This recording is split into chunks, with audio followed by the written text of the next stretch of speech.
드립니다. 또한 상시학습을 필요로 하시는 공무원들께서는 기관명과 부서명을 꼭 기재하셔야만 추 기관으로 통보됨을 알려드립니다. 곧 행사를 시작하겠습니다.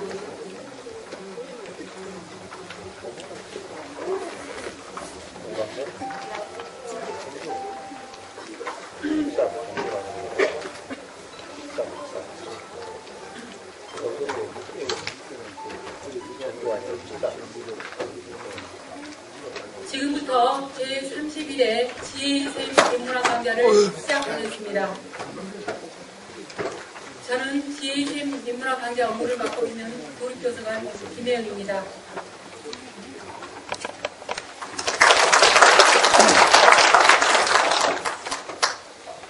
전남 도립도서관에 제2쌤 인문학 강좌와 함께 하셨던 지난주는 행복하셨습니까? 감사합니다. 오늘 강좌는 동학의 역사가 한국 근대 백년사와 의례를 같이하여 근현대사에 적지 않은 영향을 남긴 만큼 그 가치에 대해서 알 수 있는 좋은 계기가 되시기 바랍니다. 이번에는 국민의례가 있겠습니다. 모두 일어나셔서 정면에 국기를 힘내주시기 바랍니다. 국기에 대하여 경례.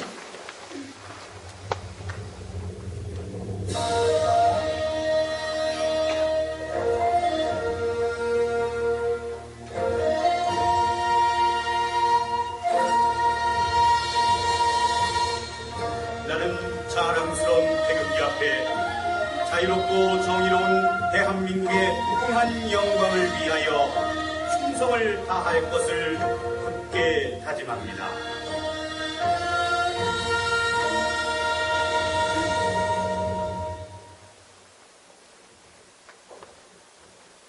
바로 모두 자리에 앉아주시기 바랍니다.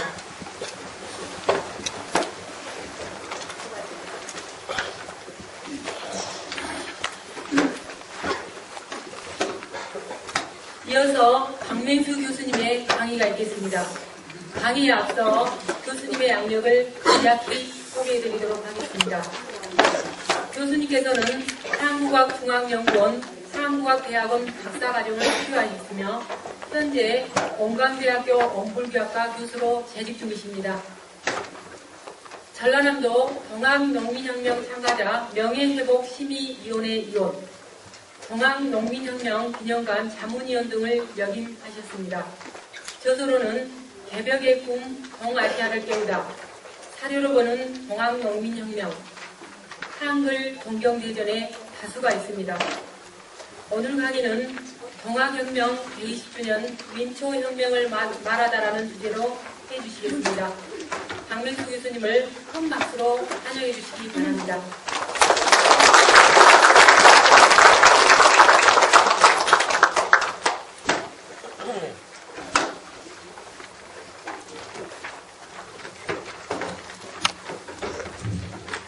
반갑습니다. 저만 반갑고 여러분 반갑지 않을까요? 반갑습니다. 오늘 저희 목포는 어떤 땅입니까, 여러분? 제 역사, 한국 근현대사를 전공하는 제 눈에는 이 목포는 대륙과 해양을 연결해서 새로운 세기를 준비해가는, 새로운 세기를 준비하는 사람과 사상과 꿈이 잉태되는 땅, 저는 그런 인상을 가지고 있습니다.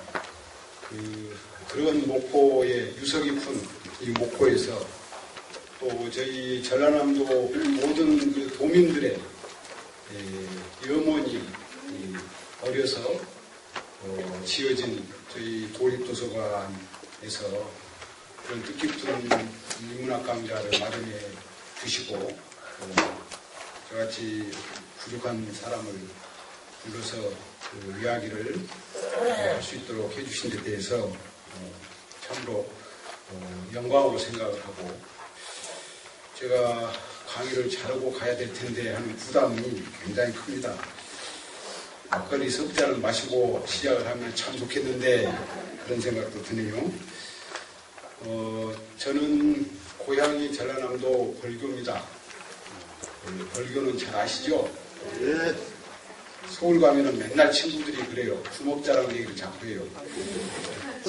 그래서 저희 아버님이 3년 전에 93세로 돌아가셨는데 아버님께 몇 년 전에 좀 물어봤어요. 왜 자꾸 사람들이 벌교 하면은 주먹자랑 그런 얘기를 한답니까?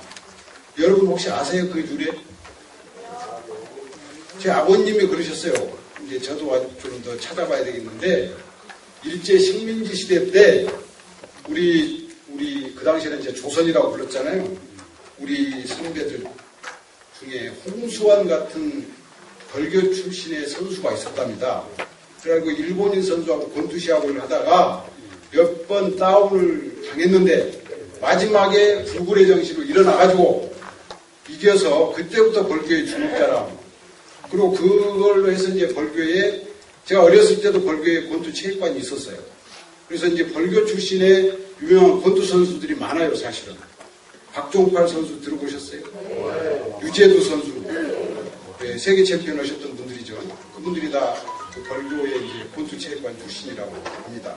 그러니까 무슨 이렇게 약한 사람들 괴롭히고 다니는 그런 주먹이 아니고 어떻게 보면 그 어떤 불굴의 의지랄까?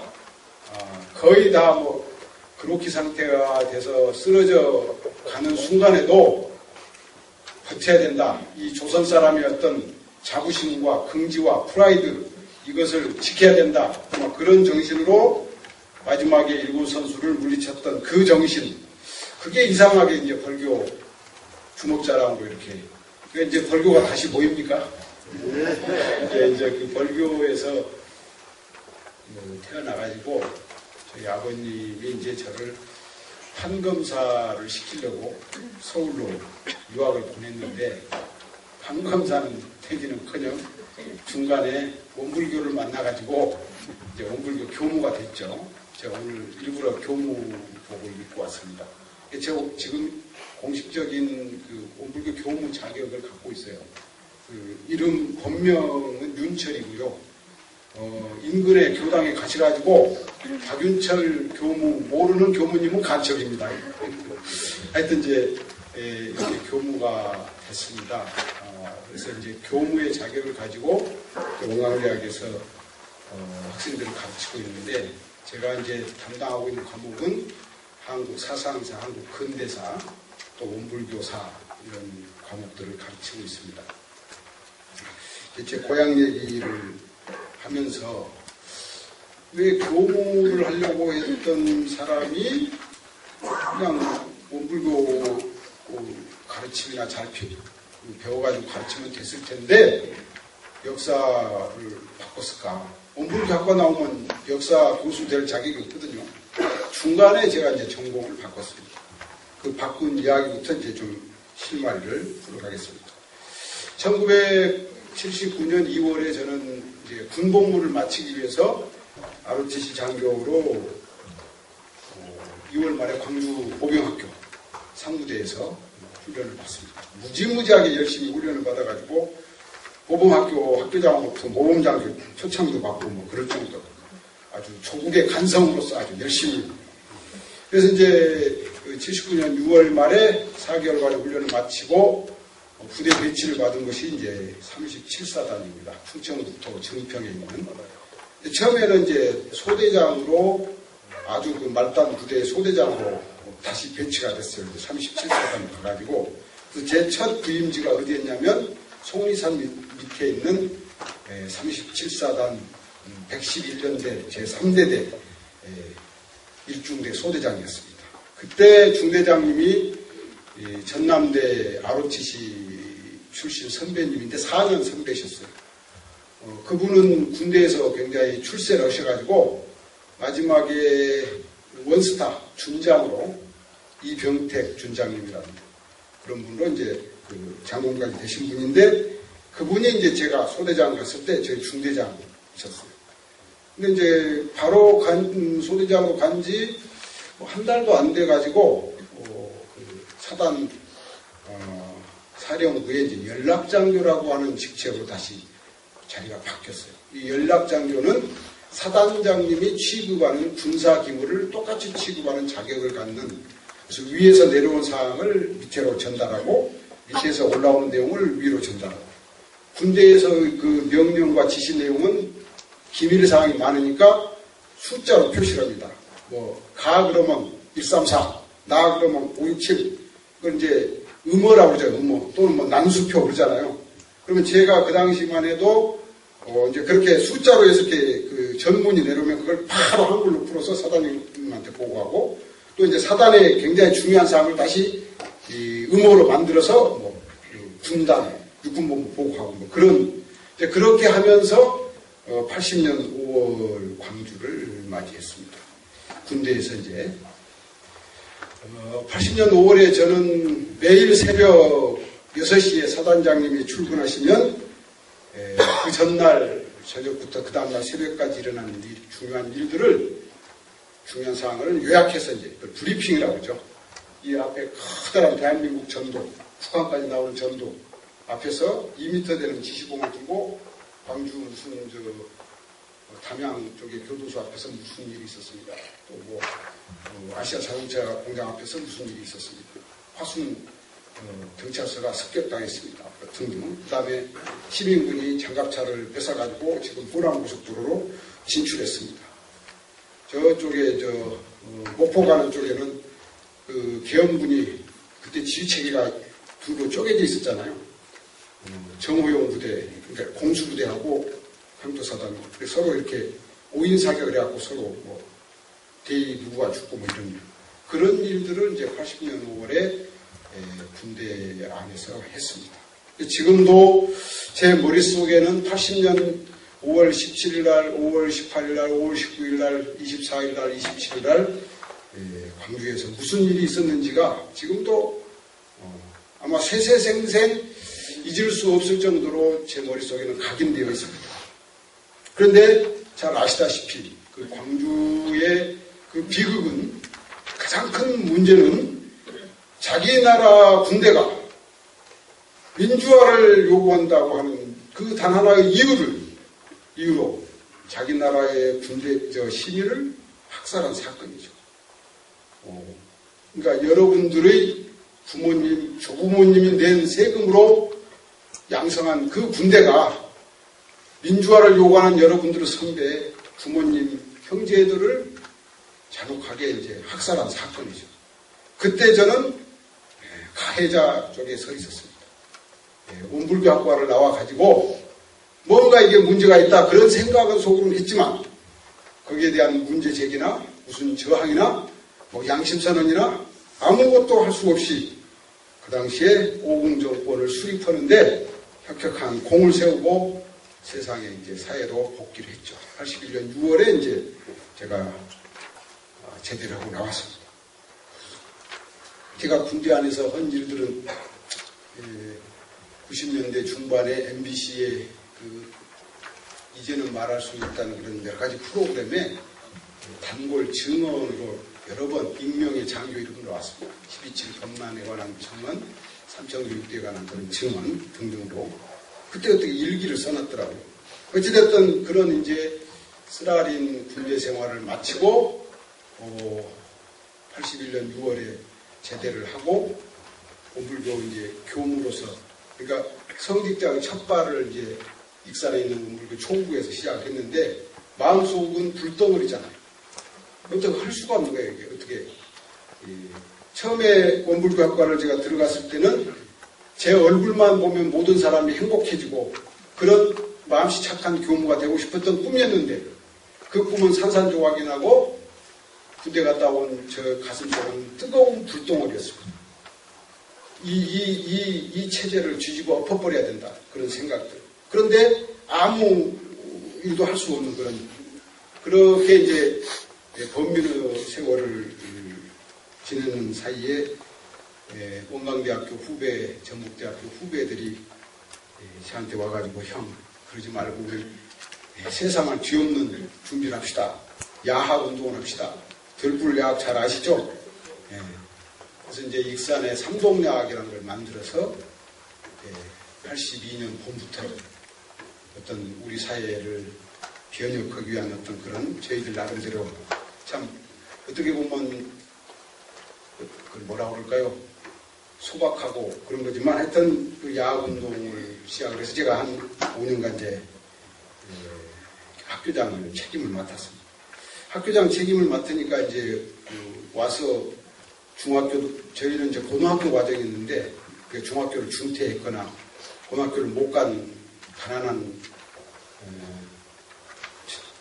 학생들, 남녀 학생들을 한 3, 40년 밤 6시부터 밤 10시까지 이제 가르치는 그 가르치는 이제 교사들은 대학교 다니는 근데 대학교 다니는 교사들은 좀 여러 가지 형편들이 낮잖아요.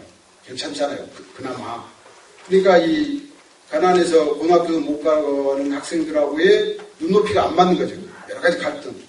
거의 뭐 일주일에 한 번씩 교사가 애들한테 얻어 터지는 사건들을 거치니까 뭐라고 이렇게 하면은 바로 그냥 이렇게 물리적인 행동으로 나오고 그런 속에서 이걸 어떻게 해야 되나. 결국은 자원봉사하는 우리 대학생 후배들은 눈높이를 낮춰야 되잖아요.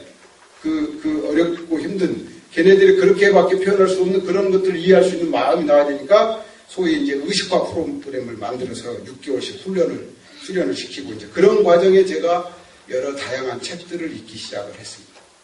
그게 이제 82년 봄부터 그런 일들을 했죠. 그런 과정 속에서 어느 날인가 하나의 작은 그 깨침 같은 게 생겼어요.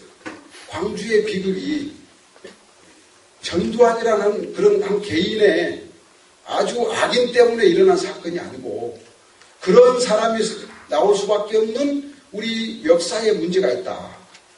우리 역사에 어떤 문제가 있었냐. 잘 아시다시피 120년 전에 우리의 선조들이 보부간민이라는 기울어져가는 잘못돼가는 나라를 바로잡고 토탄에서 헤매는 민초들을 건지기 위해서 죽창을 들고 일어났었잖아요. 물밀듯 밀려오는 일본을 물리치고 나라를 지키기 위해서 일어났죠. 그게 실패해서 그런 거다. 그래서 우리 힘으로 결국 왕조를 끝내고 국민국가 모든 국민이 평등한 어떤 그런 근대 국가를 우리 힘으로 만들지 못했던 거기서부터 이제 이게 모든 문제가 시작된 거 아니냐. 역사적인 대로 생각이 조금 이렇게 넓어진 거죠. 또 하나는 지금도 뭐 많은 문제들이 있습니다만 지역 간의 어떤 격차들 그 다음에 농업 저희 전라도 호남은 농도잖아요. 농도 농촌 농민 농업 요게 전통적으로 뭐 최근 한 50년 전까지도 농촌 농업 농민이 이 나라를 먹여 살린 거 아니었어요? 최근 한 50년 사이에 이렇게 바뀌었잖아요. 공업으로 뭐 정보 탈 이렇게 첨단 산업으로 바뀌었지. 50년 전까지는 사실은 이 전라도 땅이 이 나라를 그동안 먹여 살려온 땅이죠, 사실은.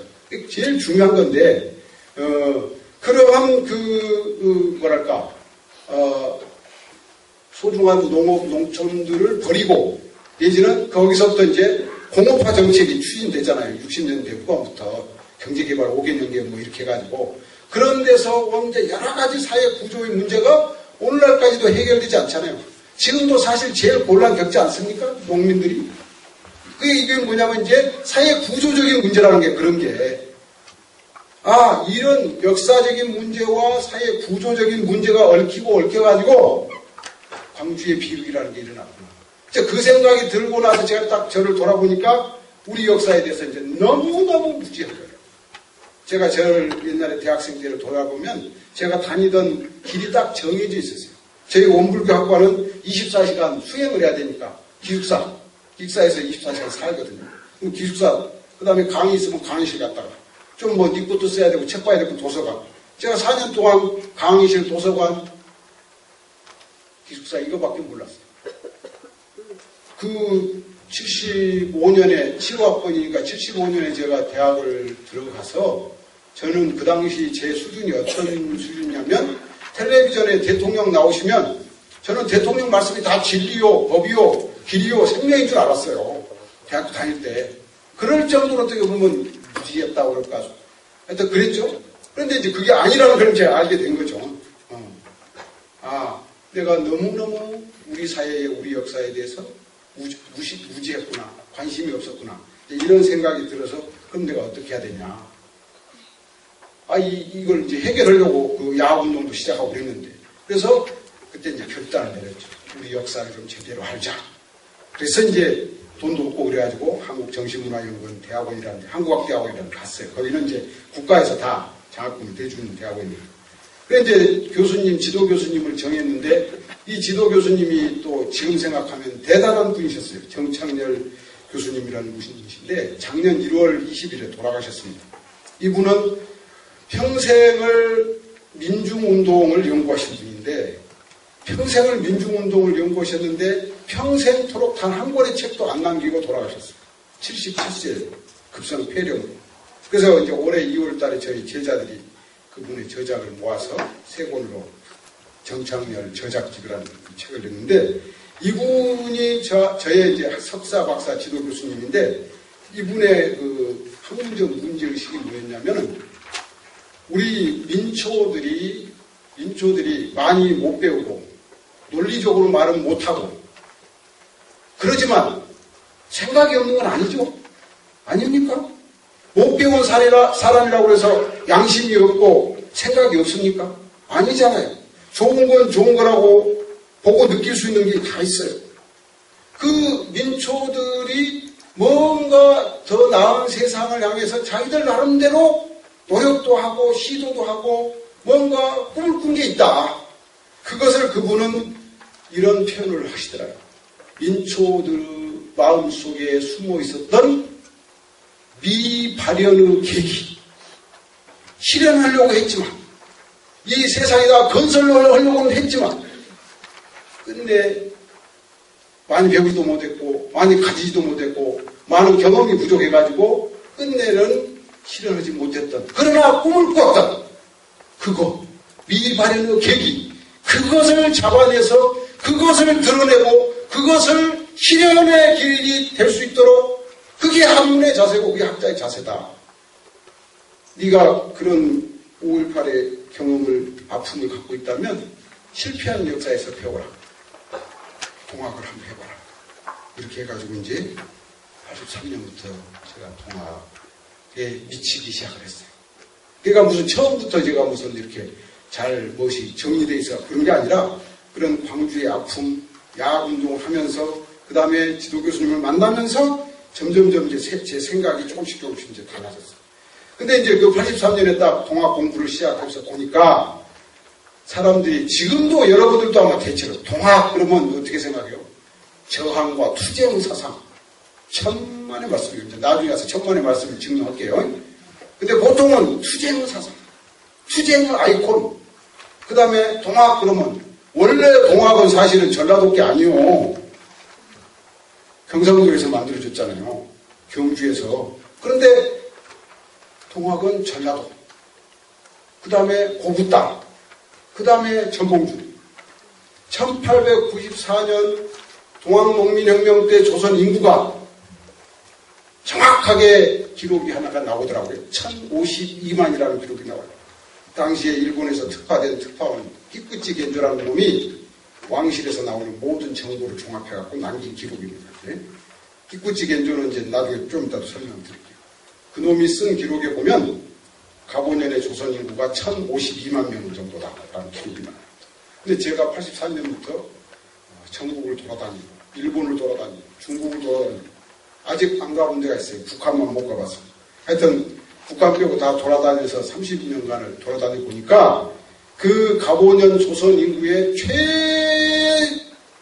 최대로 적게 잡아서, 최소로 잡아서 200만 이상이 새로운 세상을 위해서 일어났습니다. 최소로. 최대로 치면 한 300만 내지 350만 명. 200만 내지 300만 명이 일어났어요. 그래서 몇 분이 돌아가신 줄 아세요?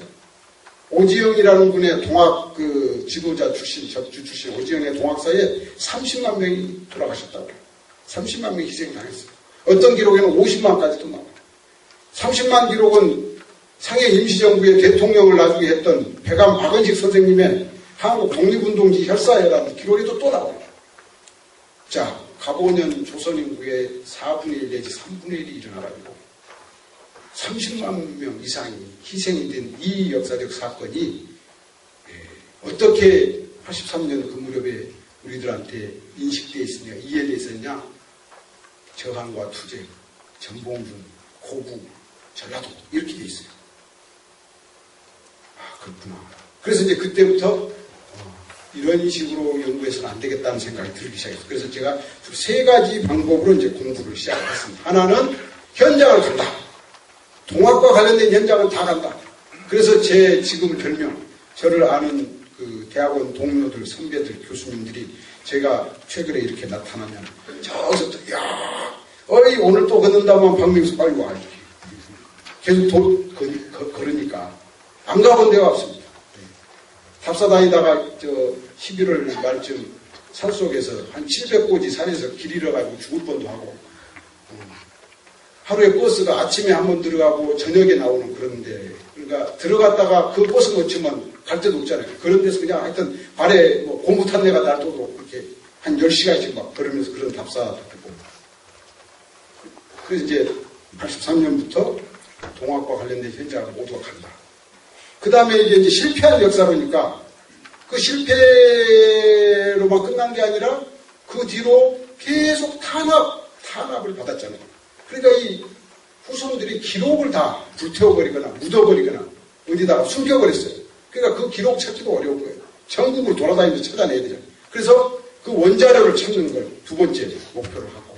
그래서 제가 땡전 뉴스에 여러 번 나왔어요. 1차 사를 찾아가지고 100주년 무렵에 발로 뛰니까. 그렇게 그 다음 세 번째는 그 83년부터 이제 한 일이죠. 전국에 있는 후손들 만나서 생생한 증언을. 제가 이제 처음에 그 답사를 시작했던 데가 경상도 쪽이었습니다. 그 영양, 영덕, 뭐 울진, 평해 이런 데 가보니까요. 완전 산골짜기. 거기는 말은 경상도인데 그 지형은 강원도예요. 가서 그 후손들 만나면서요. 만나가지고 얘기 들으면서 안 올 데가 없었어요. 그분들의 그 아픔이랄까 숨 모시고 사는 이야기들을 들으면서 그러면서 그 후손들을 만나면서 제가 마음속에 새긴 표준이 있었어요. 내가 죽을 때까지 동학계 이제 연구를 택했으니까 죽을 때까지 내가 해야 될 일 중에 하나는 단 한 분의 농민분이라도 찾아내가지고 그분의 이름을 역사에 남기는 것이 내 일이다. 이제 그런 마음을 하면서 83년부터 이제 30년 넘게 이 연구를 해왔습니다. 근데 지금 30년이 지나고 나니까요. 이게 세상이 좀 바뀌었어요. 올해 지금 거의 주 3, 4일은 제가 밖에서 돌아다니고 있습니다. 요청들이 많아요. 동학에서 알아보고 싶다. 좀 얘기를 해달라고. 어떻게 해서 그렇게 싸웠을까? 이런 얘기를 해달라고. 30년 전하고 전혀 달라요. 이거 달라진 얘기를 좀 할게요. 작년 7월에 고운광순이라는 그 명상운동을 하시는 분이 전화가 한번 띠리에 걸려왔어요. 제가 이제 죽기 전에 해야 할 남자의 자격 얘기를 계속 하고 다니거든요. 오늘도 죽기 전에 해야 할 제 남자의 자격 얘기를 할 겁니다. 제 꿈은 있어요. 세 가지가. 하나가 죽기 전에 조정래 선생님이 쓰신 태백산맥 같은 대하 동학 역사 소설을 써가지고 한 1000만 부 팔려가지고 이 대한민국 역사를 그냥 확 한번 바꿔버리는 거. 이게 제 꿈이에요. 근데 그 꿈을 꿨는데 이 꿈이 죽기 전에 될란가 말란가 그 생각이 들어요.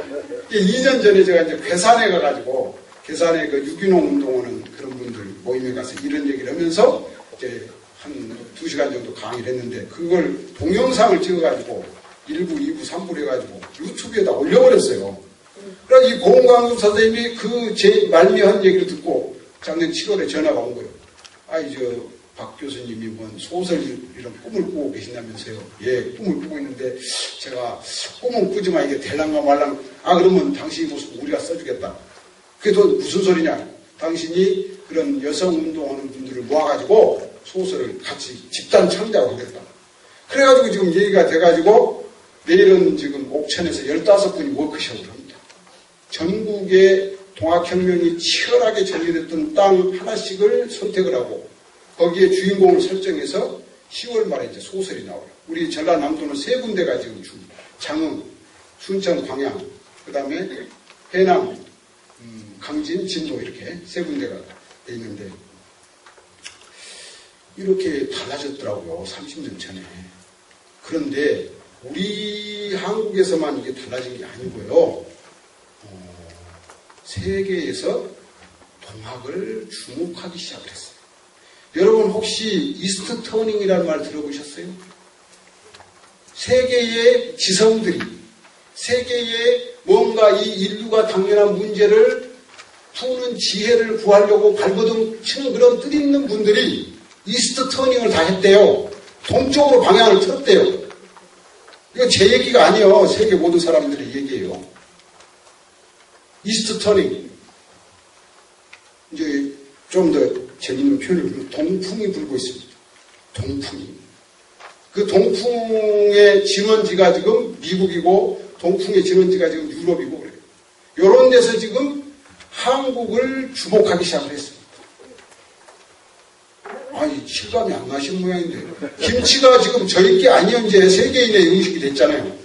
아리랑이 지금 2년 전에 세계 무형문화재로 지정된 거 아시죠? 아리랑도 이제 세계인의 노래가 될 겁니다. 지금 한국에서 나온 것이 세계 사람들의 국경을 뛰어넘어가지고 세계 사람들이 아끼는 걸로 지금 된 것이 엄청나게 많죠? 세계 문화유산 된 거 많잖아요. 아세요? 한번 스무고개 해볼까요? 판소리, 대장경, 종묘제략, 또 강릉 담오제. 지금 전부 세계문화유산 됐잖아요. 그죠? 다음에는 동학이 세계문화유산 될 겁니다. 아 이건 농담 아닙니다. 지금 동학의 유적지와 전적지를 세계 근대문화유산으로 지정하는 운동을 시작을 했으니까 이렇게 지금 한류의 붐이 불고 있잖아요. 한류의 붐이 불고 있어요. 그런 한류 붐 속에서 먼저 일본의 뜻있는 지식인들이 동학에 주목을 하기 시작했어요. 자료집에 있으면 교토 포럼이라는 그 얘기가 나올 겁니다. 2009년에 한국의 동학 연구자들 한 10대 명을 불러다가 2박 3일간 아침 8시부터 밤 6시까지 숙박을 하면서 토론을 했습니다. 2회에 걸쳐서. 그것을 전부 요약을 해가지고 전 세계 석학 2,000명들한테 뉴스레터를 싹 보냈어요. 오늘 제가 관장님께 드린 그 공공철학 이야기 속에 동학이 들어가 있습니다.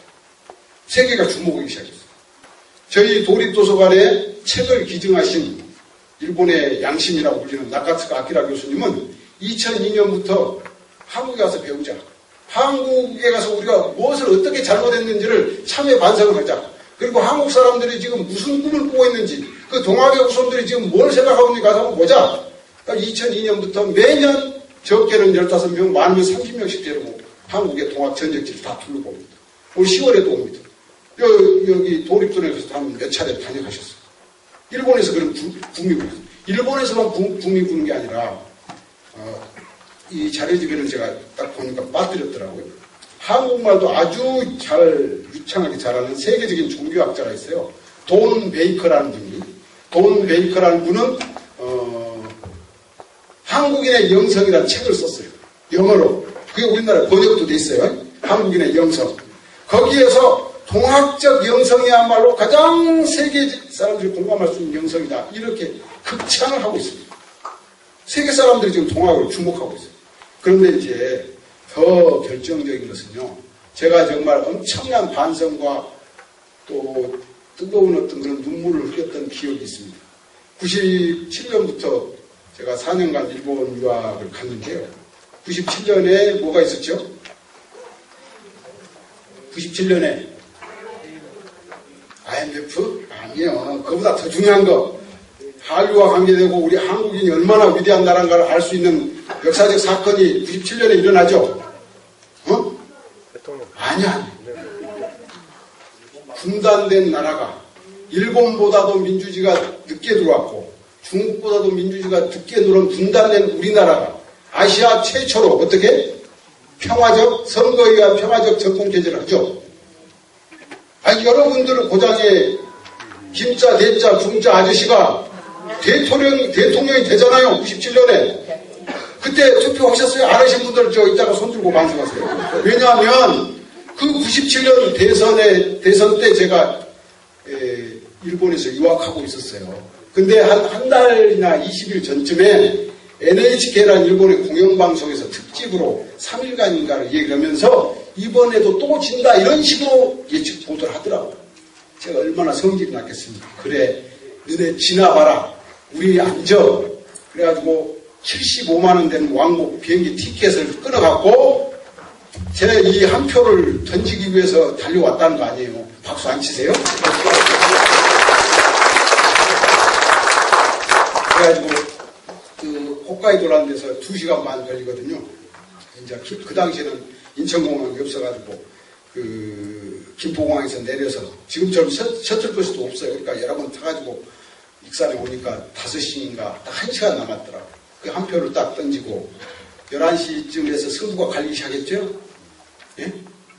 그날 11시쯤 이제 표가 벌어지기 시작해서 안정적으로 갔어요. 아, 이건 제가 다시 태어나도 못 잊을 순간이에요. 75만 원이 아깝지 않잖아요.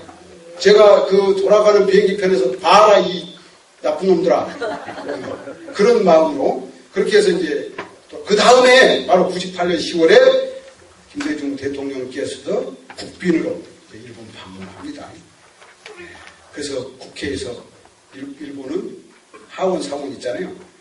상원이 참의원이고 하원은 이제 중의원인데 다 모인 앞에서 일본의 역대 수상을 지낸 모든 사람들이 모인 앞에서 국빈으로 대통령을 연설합니다. 그때 그 김대중 대통령이 일본에 이제 공식 대통령으로 방문한다고 그럴 때 일본 언론들이 완전히 이렇게 사신하고 떨기를 떨었어요. 그 일주일 전에 신문을 제가 전부 지금 수집해서 갖고 있어요. 역사적인 자료이기 때문에. 그것도 나중에 우리 도립도서관에 기증하겠습니다. 그 김대중 대통령이 방일하기 전에 일본들과 부들부들 떨고 있다는 느낌들. 왜냐? 모든 일본의 정치 평론가들이 일본의 풍토에서는 김대중 같은 정치가 나올 수가 없다. 죽음의 고비를 몇 번을 누렸잖아요. 그래서 이제 그분이 오셔가지고 국회에서 연설하는데 어떤 제목이 나오냐? 우리 아시아는 유럽과 그렇게 유럽에 비해서 결코 뒤떨어진 그런 곳이 아닙니다. 우리 아시아에서도 훌륭한 민주주의 사상이 있습니다. 그래서 유교의 민본주의를 하고 불교는 모든 사람이 다 불성을 갖고 있다고 그러잖아요. 일체중생, 계유불성 그러잖아요. 그 두 가지를 다 박수치죠. 그래야 우리 동양의 유교의 민본주의, 백성이 하늘이다. 명작께서 그랬잖아요. 제일 높은 게 백성이고 세 번째가 천자다 그랬잖아요. 백성이 하늘이다. 세 번째. 그리고 또 하나 아시아 민주주의 사상이 또 하나가 있습니다. 100여 년 전에 우리 조선에 일어났던 사람이 하늘이라고 선포했던 동학이 있습니다. 아시아 3대 민주주의 사상이 하나가 동학이라는 그 말을 듣는 순간에요. 저는 딱 이렇게 멈춰버렸어요. 왜? 제가 동학에 미쳤었잖아요. 83년부터 98년까지. 그러면 15년, 16년. 저를 가르쳐줬던 스승님들이 그 누구도 동학이 아시아 민주주의 3대 민주주의 사상의 하나라는 말을 저한테 해준 적이 없어요.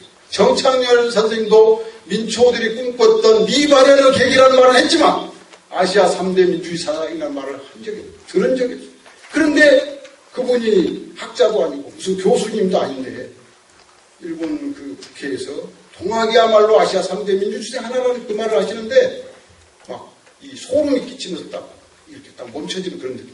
그러면서 제가 엄청난 반성을 했어요. 야, 내가 그동안에 동학 공부한 것이 잘못됐구나. 그래, 그때부터 제가 이제 다시 동학을 보기 시작했습니다. 98년부터. 그리고 또 하나는, 내가 나사가 빠진 놈이 아니었구나. 이 실패한 역사에 승부를 걸려고 83년에 첫 발을 뗐던 나의 선택이 결코 어리석은 것이 아니었구나 하는 그런 확신과 함께 그 김대중 대통령의 동학이 아시아 3대 민주주의 사상의 하나라는 그 말을 듣고서부터 이제 훨씬 더 제가 반성과 함께 어떤 신념을 갖게 됐어요. 이제 더욱더 이제 열심히 이제 공부를 하게 됐죠.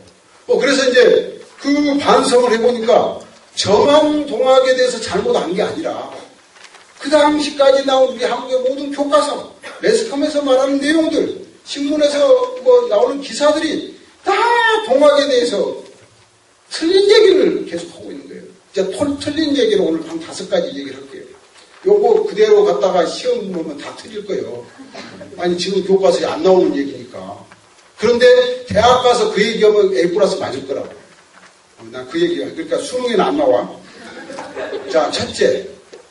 자, 이 동학의 동을 그동안에 교과서에서 뭐라고 설명해?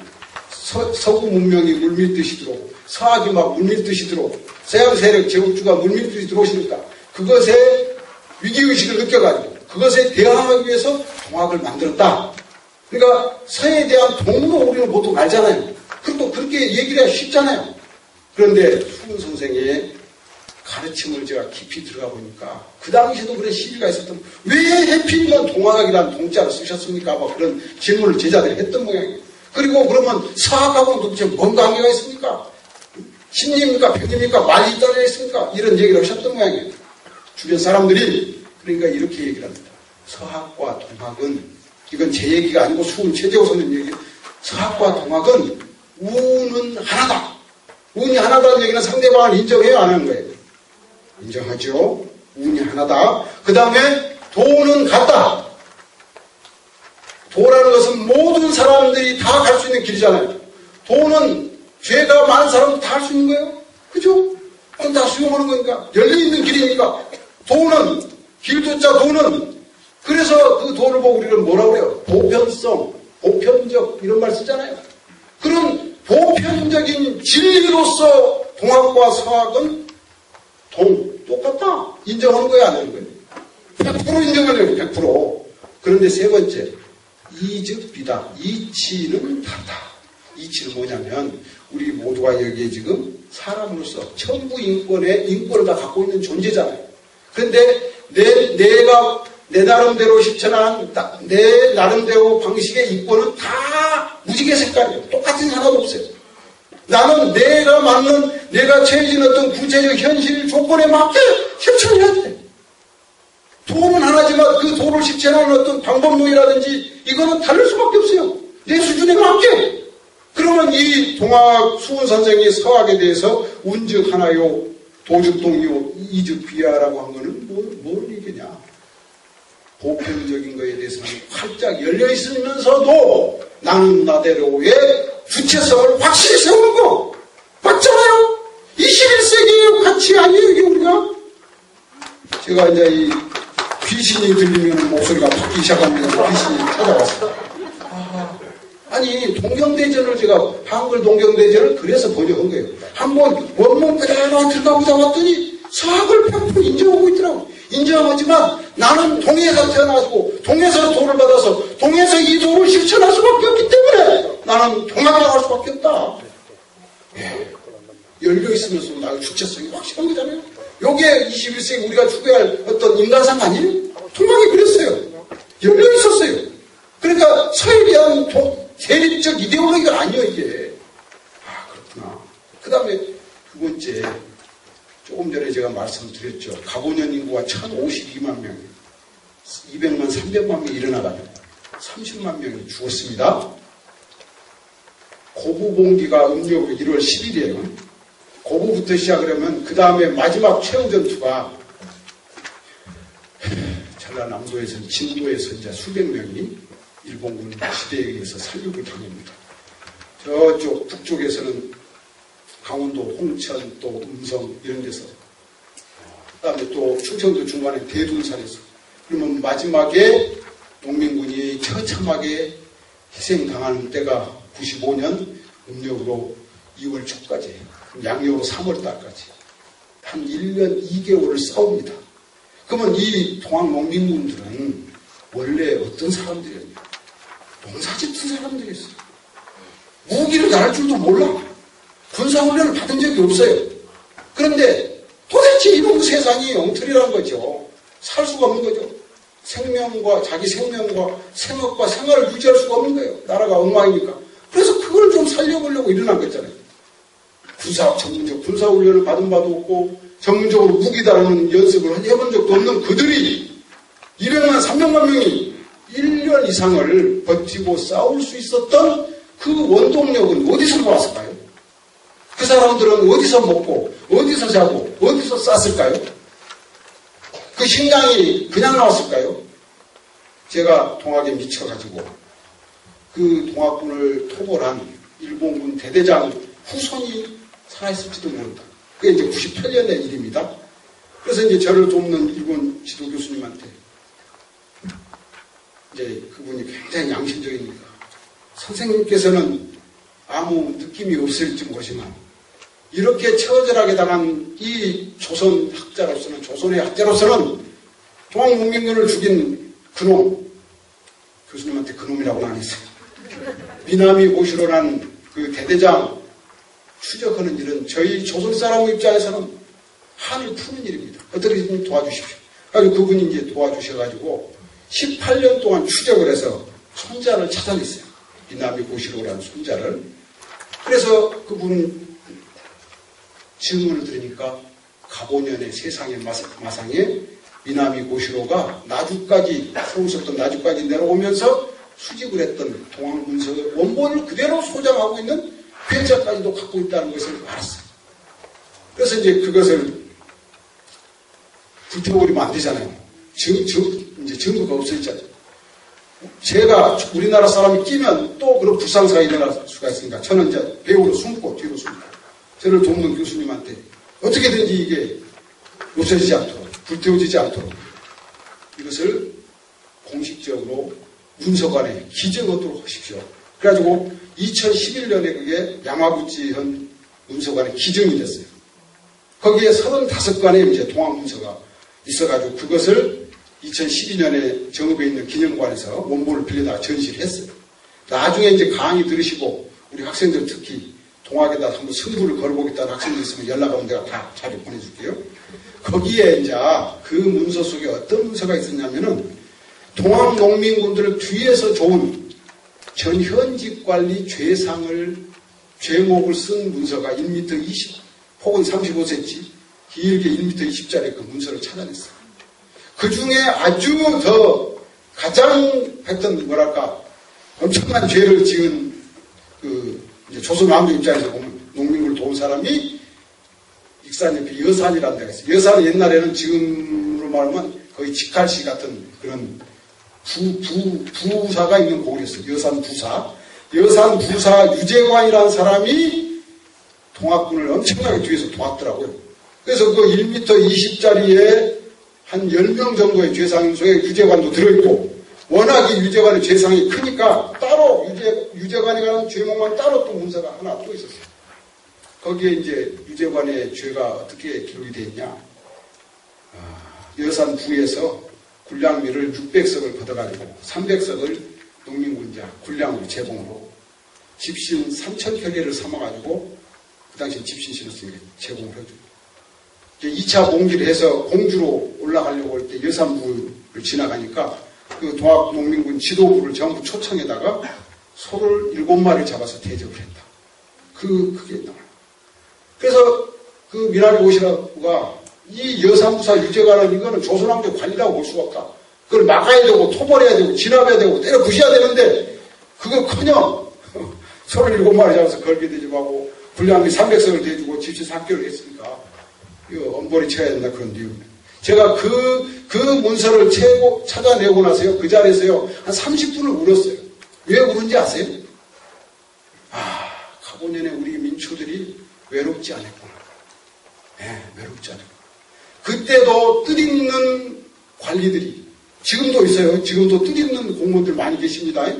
70년대 그 어려운 시절에 양심인수라든지 정치범들이 교도소에 가면 민주적 교도관 그래가지고 그분들이 몰래 비밀편지 이렇게 밖으로 내주고 그런 분들이 있었잖아요. 지금도 그런 분 많아요. 가보년에도 그랬더라고요. 이 농민군들이 무기에 대한 훈련도 없고 전술도 모르는 그 농민군들이 1년 이상을 이렇게 버티면서 싸울 수 있었던 데는 그 농민군들이 꿈꿨던 보국안민 기울여가는 나라를 바로잡고 도탄에 빠진 백성들을 건지겠다는 그 뜻에 대해서 뜻있는 그 당시에 현직관리와 지방의 지식인들 좀 부자들 이런 분들이 공감을 하고 뒷돈을 댔구나.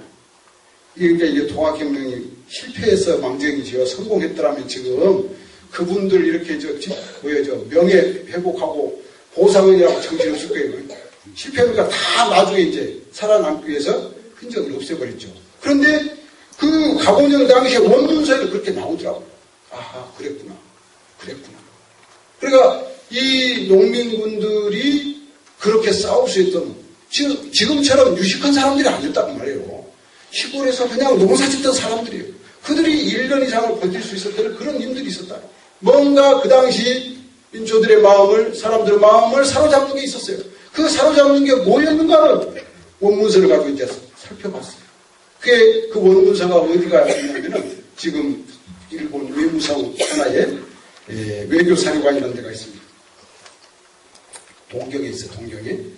거기 외교사료관에 가서 동학 관련 이제 사료를 찾아보니까 조선국 동학당 동정에 관한 보고 일과가 돼갖고 그 시기에 서울에 있던 이제 주한 일본 공사관에서, 지금도 일본 대사관에서 보고한 문서들이 있어요. 거기에 가부년 당시에 동학군들이 선포했다라고 하는 행동강령, 규칙, 룰, 그 원문서가 있어요. 이거 이제 자료집에 소개되어 있습니다. 어떻게 나오냐. 우리 동학군 칼에 피를 묻히지 않고 이기는 것을 으뜸 공으로 삼고, 이 대목이 너무너무 감동적이어서 제가 외웁니다. 매어 대조 지시에 매번 적을 상대하여 싸울 때 병불혈인이 승자 위수공하고 나옵니다. 자료집에. 우리 동학군은 매번 적을 상대해서 싸울 때 칼에 피를 묻히지 아니하고 이런 걸 으뜸공으로 삼고, 왜 칼에 피를 묻지 않고 이기려고 했습니까? 원래 백성들을 살리려고 했던 백성은 군대였잖아요. 하늘에 내려오는 군대라고. 왜? 동양에는 옛날부터 무슨 말이 있었어요? 민심이 천심이라고 했잖아요. 가모년의 민초들로 구성된 동학 농민군은 하늘에 내려오는 군대였어요. 뭐 하라고? 굶어 죽어가고 수탈당하고 외세에 침탈당하는 이 민초들을, 민생들을 살리라고 하는 그런 군대였어요. 그런 군대가 함부로 생명을 주면 되겠습니까? 그러니까 매어 대적 지시에 매번 적을 상대해 싸울 때 우리 동학군은 칼에 피를 묻히지 않고 있는 것을 공으로 삼고, 어쩔 수 없이 싸우더라도 수부득이 전이라도 젊을 상명 위기하며 사람의 목숨만은 해치지 않는 것을 귀하게 여기며, 조금 시점을 옮겨서 몇 년 전에 촛불 집회 혹시 기억하십니까, 여러분들? 그때 어떤 젊은 아가씨가 전경차에 깔려서 짓밟히는 광경 보신 적 있으세요? 제가요, 그 광경 보면서 바로 그 자리에 있었더라면 뭐든지 들고 가서 전경을 작살냈을 것 같아요. 왜 그런 줄 아세요? 80년 5월에 연락장교를 하기 전에 대모지나 훈련에 또 담당 소대장을 한 적이 있어요, 잠깐. 그걸 충정훈련이라고 했어요. 그 시기에 어떻게 제가 교육을 받고 교육을 시켰냐면요, 대모대가 먼저 공격하지 않는 한 절대 우리가 먼저 공격해서는 안 된다. 이렇게 교육받았습니다. 80년 그 시기에도. 또 두 번째, 대모대를 진압하더라도 치명상을 입히는 데는 절대로 공격하지 마라. 이렇게 교육받았어요. 충정훈련 때 80년 그 무렵에.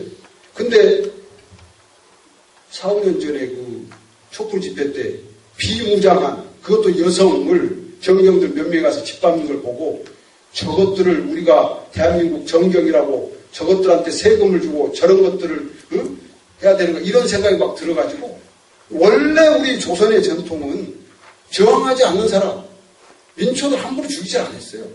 그러니까 싸우긴 싸워야 되는데 목숨만 해치지 않는 걸, 그게 원래 우리들이 정서였다고. 통일 문명들이 그랬어요. 그러면서 그 다음에 행진하면서 지나갈 때는 행진 소가 지시에 절물 해인징을 하며 다른 사람의 물건에 절대 피해를 끼치지 말고, 요즘으로 하면 민폐 끼치지 말라는 거죠. 효제 충신 소구자, 효성스럽고 나라에 충성하고 주변 사람들을 존경받고 신뢰받고 그런 사람들이 있는 동네 심리 안에 절대 주둔하지 마. 그게 이게 진짜 사실인가 거짓말인가? 제가 30년 동안 돌아다녔으니까 증명할 수가 있어요. 전라도에서 한 집이 찾아졌고요. 경상도에서 한 집을 찾았어요. 전라도에서 어디서 찾았냐? 장성에서 찾았어요. 장성에 가면 유명한 양화 가문 있죠? 여기도 계실 것 같아요. 행주기 씨, 고봉 기대성 선생님 후손들, 예? 고봉 기대성 선생님 후손들이 한말에 여러 분이 의병장을 하십니다. 그 여러 분 중에 한 분을 농민군들이 농민군 지도자로 추대하려고 비밀교섭으로 왔대요. 근데 이 양반들은 제일 동학군들한테 협조할 수 없는 결정적으로 서로 갈리는 대목이 있어요. 동학 쪽은 만민평등이요. 양반 쌍놈이 없는 거예요.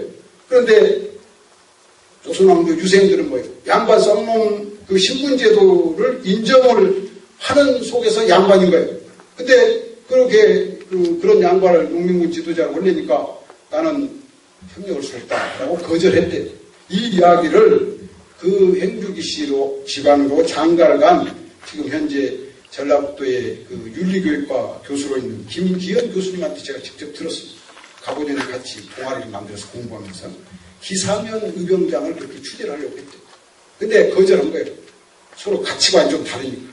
그런데 그 뒤로 동학농민군이 그 문중은 하나도 안 건드렸답니다. 효제 충신 소거자, 그 효제 충신의 사람이 사는 동네에는 침범하지 않는다는 그 룰을 지킨 거죠. 경상도에서는 성주에 심산 김창숙 선생님이라고 있어요. 상해 임시정부에 40살에 망명하셔가지고 독립운동하시고 이승만 정권에서 끝까지 돌아가실 때까지 독재 투쟁하시고 일제시대 때는 일본 놈들 고문당해가지고 절름발이로 평생 사시고 그 심산 김창숙 선생님의 선조가 누구냐면 학봉 김성일 선생이죠. 임진왜란 경상병사로 계시다가 경상감사로 계시다가 순절하신 그러니까 요즘으로 하면 귀족 집안이에요. 노블레스 오블리주 집안이에요. 그 심산 선생님 집안을 또 하나도 안 건드렸다는 거죠. 실천을 하고 있더라고요. 못 배운 사람들이 우리 민초들이 그런 실천을 했어요. 원래 그게 있습니다. 우리들 안에. 이렇게 이제 그 농민군들이 그런 어떤 도덕성을 갖고 싸웠으니까 1년 이상을 버틸 수 있었다는 것이죠. 오택동 전법 혹시 아세요? 우리 학생들? 제가 대학교 다닐 때 배웠습니다. 오택동이 그렇게 가르쳤다고 그러죠. 인민군들한테, 인민해방군한테. 가다가 배고파가지고 목이 말라서 중국 인민의 집에 들어가서 물 한 그릇을 얻어먹었으면 그 다음에 어떻게 해라? 반드시 그 집 들이라도 썰어주고 와라. 그렇게 가르쳤다는 거 아니에요. 우리 동학군들이 그랬어요. 그래서 1년 이상을 싸웠었어요. 못 배우고 못 가졌고 무기도 모르고 전술도 모르는 그들이 그럼 그들이 꿈꿨던 진정한 가치는 뭐였냐고 말이에요. 그게 저항이었습니까? 남을 죽이려고 했던 겁니까? 아니잖아요. 살리려고 했더라고요. 살리려고. 살림의 군대에서 그럼 그 살림의 군대가 어디서 그런 사상이 어디서 왔을까? 이게 동학사상의 시천주 사상에서 왔더라 그 말이죠. 시천주라는 건 뭐냐면 모든 사람은 자기 안에 이 세상에서 최고로 존귀한 존재를 모시고 있다. 우리 모두가 양반이든 쌍놈이든 남자든 여자든 나이 드신 분이든 어린이든 그래서 그 동학사상을 해월 최시영 선생님하고 전국에다 38년 동안 전파를 다니는데 어떻게 사람을 잘 모시게 가르치셨냐면은 한 3가지 사례를 제가 들어드릴게요. 도가에, 그러니까 동학을 믿고 따르는 그 분들 집에 손님이 오셨거든. 도가에 손님이 오셨거든. 손님이 오셨다고 하지 마라. 어떻게 해라? 하늘님이 강림하셨다고 말하라. 이 실감이 잘 안 나시죠? 실감 나게 해드릴게요. 강원도에 가면 원주라는 시가 있고요. 거기에 10년 전까지 사셨던 무의당 장일순 선생님이라는 분이 계셨어요. 그분 별명이 원주 도사예요. 동학을 좋아하셨고 해월 선생님을 그렇게 존경하셨어요. 이분이 자기 제자 중에 한 사람이 식당을 할 때 그 말씀을 하셨대요. 그 무의당 장일순 선생님이 지금 살아계시고 최정환이라는 분이 지금도 식당을 하고 계시는데 그 최정환이라는 분한테 네가 앞으로 식당을 개업해가지고 너네 식당에 오는 손님을 네가 쟁반을 들고 다니면서 하늘님으로 3년만 모셔라. 그러면 그분들이 다 너를 먹여주고 너를 살게 해줄 거야. 그대로 그게 저 해월 선생님의 네 집에 손님이 오셨거든. 손님이 오셨다고 하지 말고 하늘님 강림했다 말아. 그대로 리바이러인 거 아니에요? 현대판으로 바꾸신 거 아니에요? 그렇게 해월 선생님 그렇게 동학을 전파하셨어요. 그 다음에 80년대, 1880년대에 청주를 지나시다가 이분이 하룻밤에 이제 어느 제자 집에서 머무시는데 그 제자의 이름이 서택순이라는 제자였어요. 밤늦게 한 9시, 10시쯤. 지금 우리 남도에서 아직도 배 짜는 데가 있을까요? 저희 어렸을 때는 할머니, 어머니, 누나가 배 다 짰죠. 삼배 못이. 찰가닥 배틀이 오는 소리가 들리고 해월 선생님이 주무시려고 그러는데 그러니까 그 서택순이라는 제자한테 야, 저 소리가 뭔 소리냐? 이게 이제 상당히 공부가 네가 됐냐 안 됐냐를 물어보는 소리인데 감이 없으니까 서택순 제자가 아이 저 소리는 제 며느리가 배 짜는 소리죠. 그러니까 이분이 혀를 끌끌 차면서 아이고 이놈아 아직도 멀었구나. 어떻게 이놈아 저게 너네 며느리가 배 짜는 소리냐? 누가 배 짜는 소리였겠어요? 하늘님이 배 짜는 소리. 그래서 2년 후에 앞으로 오는 시대에는 이제 여성분들이 좀 박수 치셔야 돼요. 앞으로 오는 시대에는 여성들 가운데 도통하는 사람들이 많이 나올 것이다. 그러시면서 여성 수도 규칙을 선포합니다. 1890년에. 그 여성 수도 규칙에 이제 아까 말한 네 집에 손님이 오셨거든. 하늘님이 강림하셨다고 말하라. 또 하나. 저도 어렸을 때 아버님한테 종아리 엄청나게 맞고 컸습니다. 그 덕분에 제가 여기 있는지 모르겠어요. 그래서 하도 이제 초등학교 다닐 때는 하도 종아리를 때리니까 아이고 우리 아버지 안 계셨으면 좋겠다고 그렇게 이제 하고 그런 기억이 나는데 옛날에 100년 전 그런 때는 애들은 때려서 키워야 된다 그런 사고를 많이 하셨나 봐요. 우리 조상들이 엄하게 키워야 된다. 오냐오냐 키우지 말고. 그러니까 많이 얻어 터지고 여기도 아마 제 연배와 비슷한 분들 많이 얻어 터지고 그러셨을 거예요. 예, 안 그래요? 예, 부직갱이로도 맞고 대나무 회초리도 맞고 그러니까 그때 해월선 때는 더 때렸겠죠. 근데 이분이 그런 걸 보시고 어린이를 때리지 마라. 그냥 때리지 마라가 아니라 어린이를 때리는 것은 하늘님을 때리는 거다. 하늘님은 그 하늘님이 이제 불교로만 부처님이고 기독교로만 하나님이고 그러겠죠. 그 하늘님은 어떤 생명이 기가 꺾이고 상하는 것을 제일 싫어하느니라. 애들을 자꾸 때리면 어떻게 돼? 기가 꺾이잖아요. 그러니까 어린이를 때리지 마라. 하느님을 때리는 거다. 그러시면서 가르치셨어요. 그러니까 이 하늘님 사상을 일상생활 속에서 아주 쉽게 대중 속에다 심어주신 거죠. 그렇게 동학을 뛰어든 사람들이 어떻게 보면 그런 정신으로 각오년에 싸웠기 때문에 1년 이상을 버틸 수 있었던 것이다. 이제 이런 생각이 들고 바로 그런 점에서 보면 동학이라고 하는 것은 저항의 사상이고 또 투쟁의 사상이 아니라 살림의 사상이다. 세 번째 또 오해가 뭐냐면 동학혁명이 실패했대요. 왜 실패했냐 그러니까 해월 선생하고 정봉준 장군이 서로 대립을 해가지고 지금 교과서에 다 그렇게 돼 있어요. 남북점이 대립해가지고 충청도 동학군하고 충청도 경상도 동학군하고 전라도 동학군이 대립을 해서 전력이 분산돼가지고 그게 실패했다 이런 식으로 설명하고 있어요. 남북적 대립설, 갈등설이 지금 교과서에 그대로 돼 있어요. 제가 박사 논문을 쓰면서 이제 이렇게 처음에 생각을 했어요.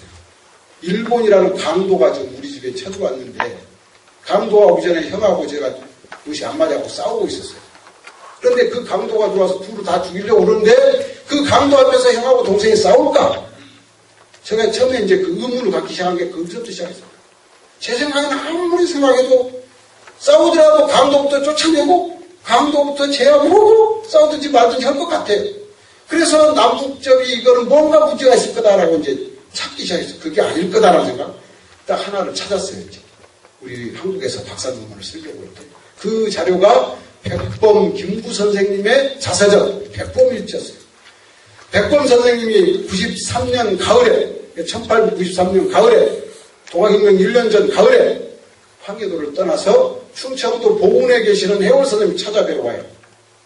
그래서 이제 찾아뵀습니다. 뵀는데 그 뵌 자리에서 무슨 일이 벌어지냐면 전라도에서 전봉준이 이미 병사를 이제 봉기를 일으켰습니다. 전라도 도민들 동학 그 농민군이나 동학 믿는 분들이 지금 재패에서 많이 타살을 당하고 있습니다. 이런 보고를 들으시고 말씀하시기를 이게 이제 김구선의 이야기입니다.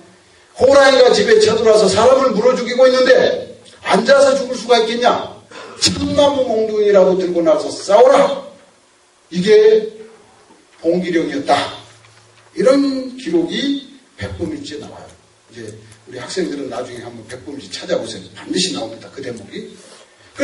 그러면 요 말씀을 들은 시기가 모든 학자들이 가본형 9월이라고 그랬어요. 2차 봉기, 일본군이 들어온 뒤라.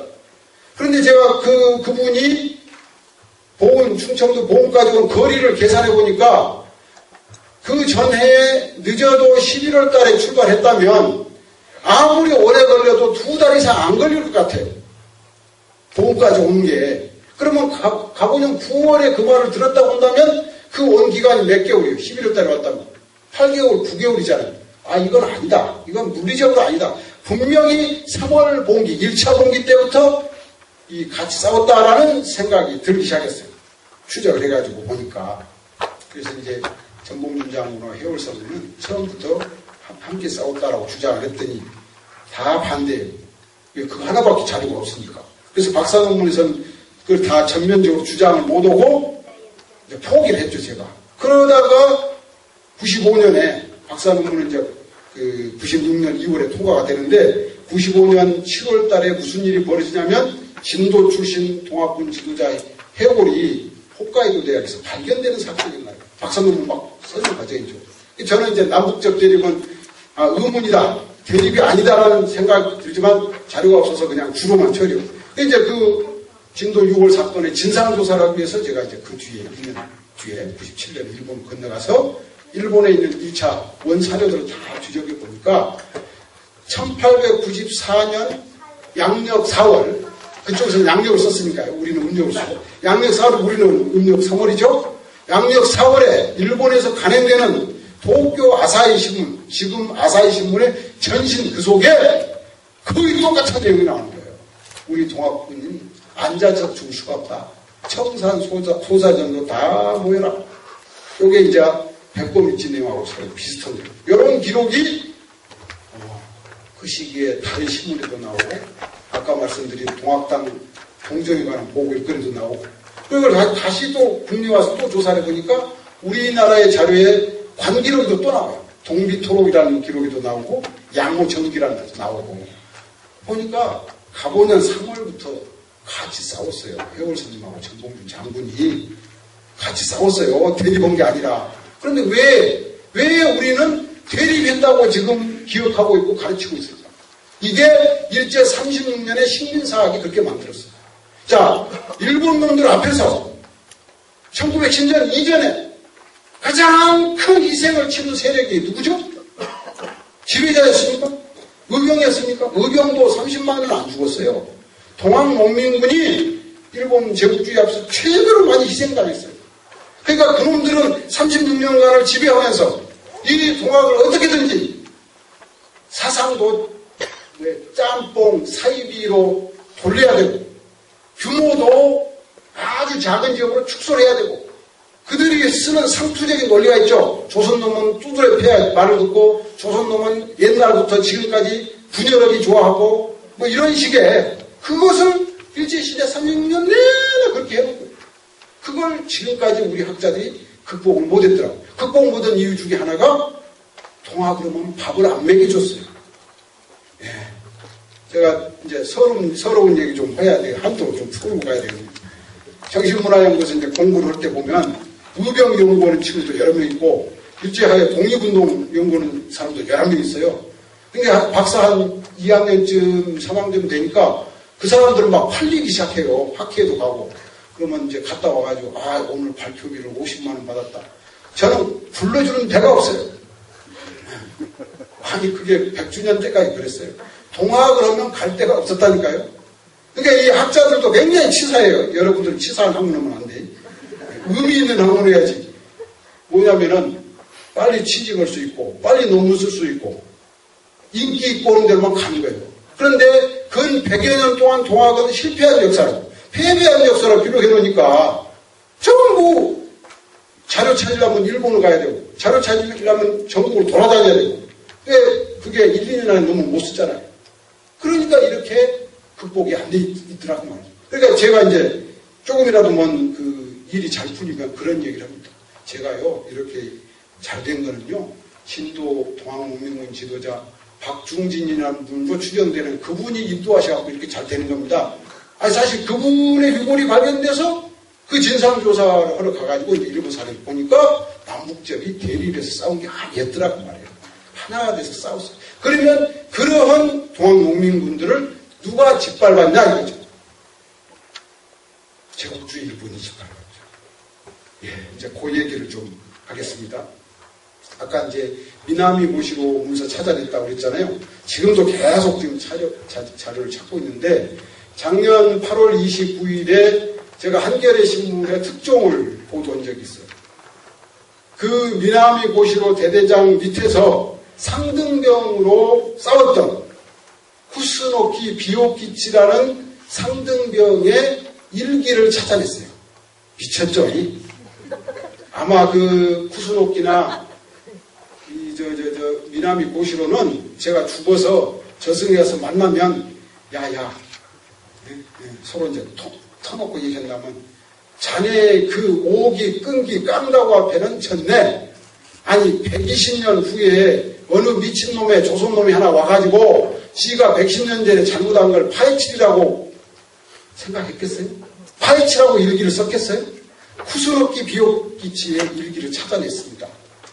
그러면 그 쿠스노키 비오키치는 일본의 큰 섬 4개로 이루어져 있죠. 제일 작은 섬이 시코쿠라는 데인데 그 시코쿠에는 4개 현이 있어요. 그 중에 하나가 이제 에이메 현 출신인데요.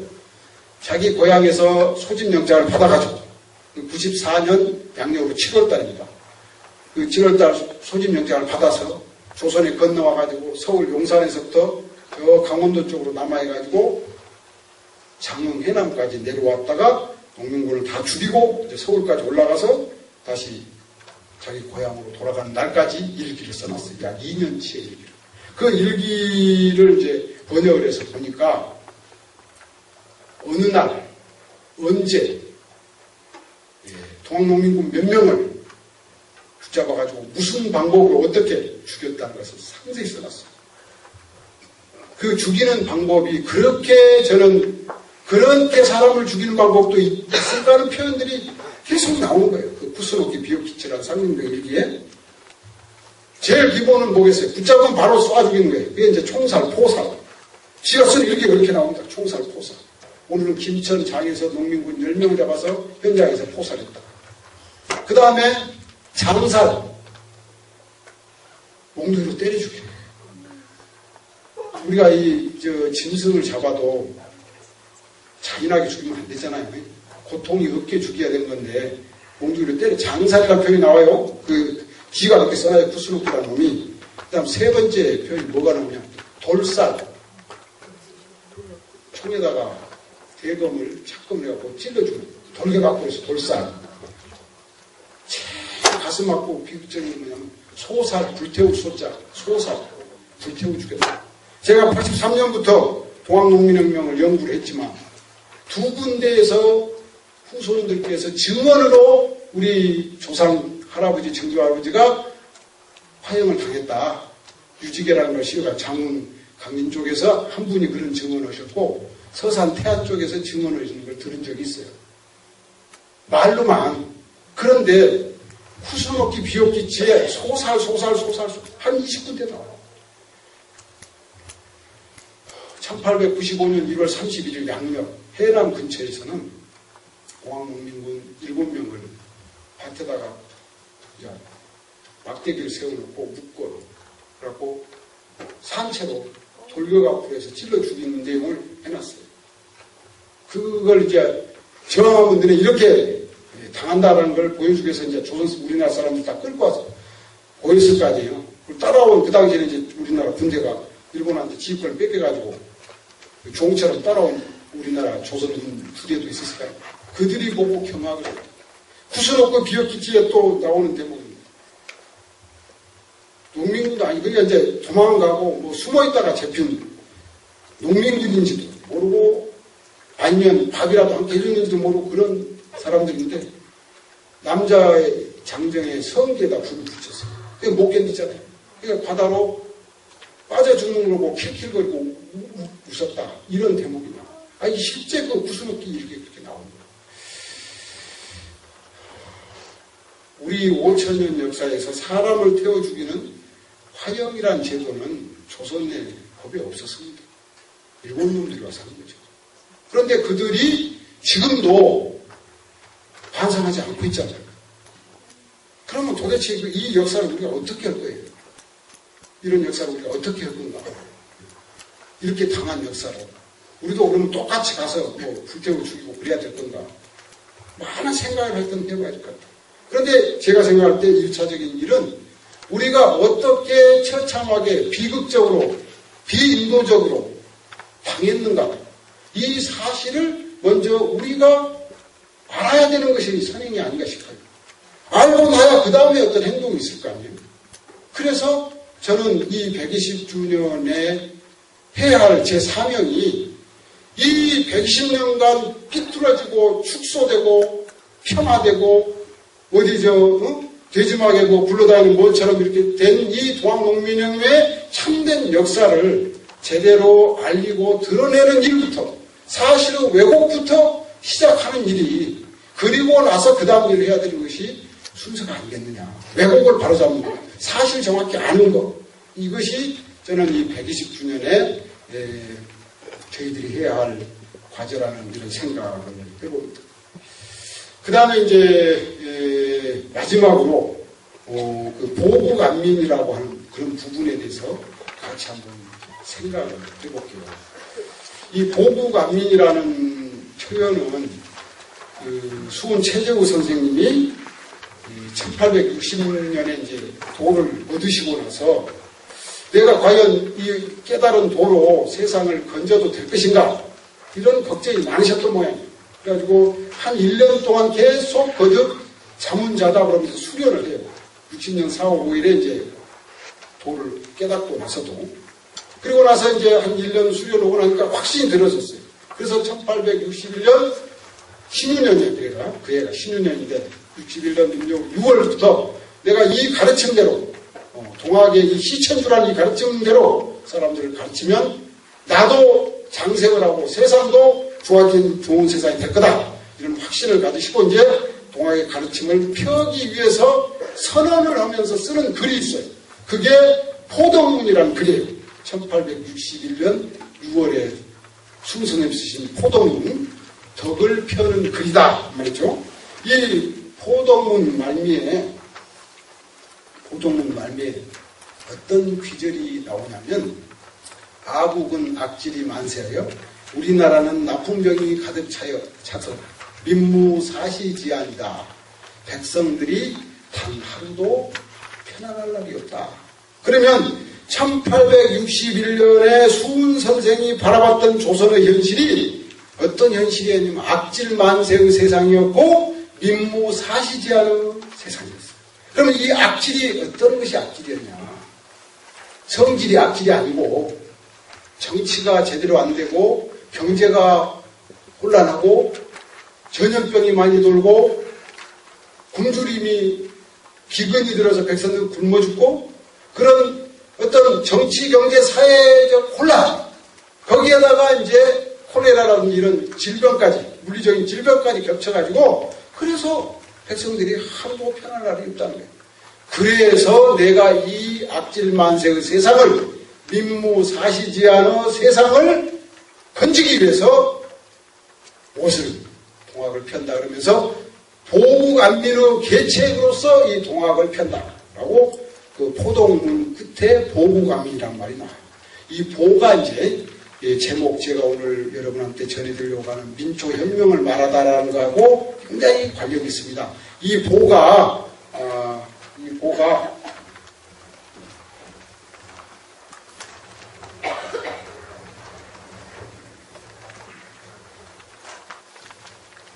이 보자가 아니에요. 보할 보자 아닙니다. 그 다음에 갚을 보자.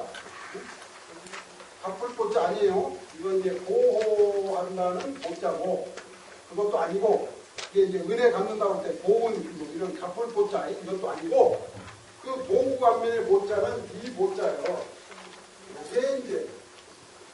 이게 뭐냐면 보물 보자예요. 보물 보.